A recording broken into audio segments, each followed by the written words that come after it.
ನಾಳೆ Cognizant communication assessment ಇದೆ.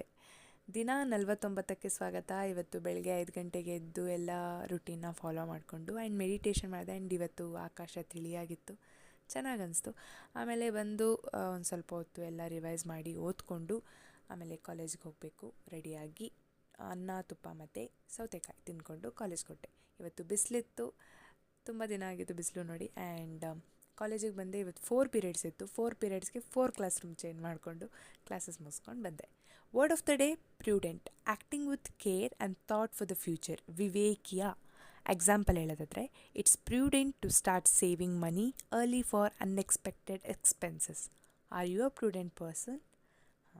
ಆಮೇಲೆ ಮನೆಗೆ ಬಂದು ಸ್ನಾನ ಮಾಡಬೇಕಿತ್ತು, ಮಾಡಿಕೊಂಡು ಒಂದು ಸ್ವಲ್ಪ ಹೊತ್ತು ನ್ಯಾಪ್ ಹಾಕ್ಕೊಂಡು ಆಮೇಲೆ ಎದ್ದು ಒಂದು ಸುಮಾರು ಹೊತ್ತು ಓದ್ಕೊಂಡೆ. ಆಮೇಲೆ ಊಟ ಮಾಡಿಕೊಂಡು ಹಾಗೆ ವಾಕ್ ಮಾಡ್ಕೋತಾ ಬುಕ್ ಕೂಡ ಓದಿ ಮುಗಿಸ್ದೆ. ಬುಕ್ ಓದೋದು ಬಿಡ್ತಿಲ್ಲ. ಆ್ಯಂಡ್ ನಾಳೆ ಕಾಗ್ನಿಸೆಂಟ್ ಕಮ್ಯುನಿಕೇಷನ್ ಅಸೆಸ್ಮೆಂಟ್ ಇದೆ ನಮಗೆ. ಹಾಗಾಗಿ ಅದಕ್ಕೆ ಸ್ವಲ್ಪ ಪ್ರೀ ರಿಕ್ವೈಸಿಟ್ಸ್ ಇತ್ತು, ಅದನ್ನು ಕೂಡ ಕಂಪ್ಲೀಟ್ ಮಾಡಿಕೊಂಡು ಆಮೇಲೆ ನಾನು ಆಲ್ ದ ಬೆಸ್ಟ್ ಹೇಳ್ಕೊತಾ ನಾಳೆ ಸಿಗ್ತೀನಿ. ಟಾಟಾ, ಬಾಯ್.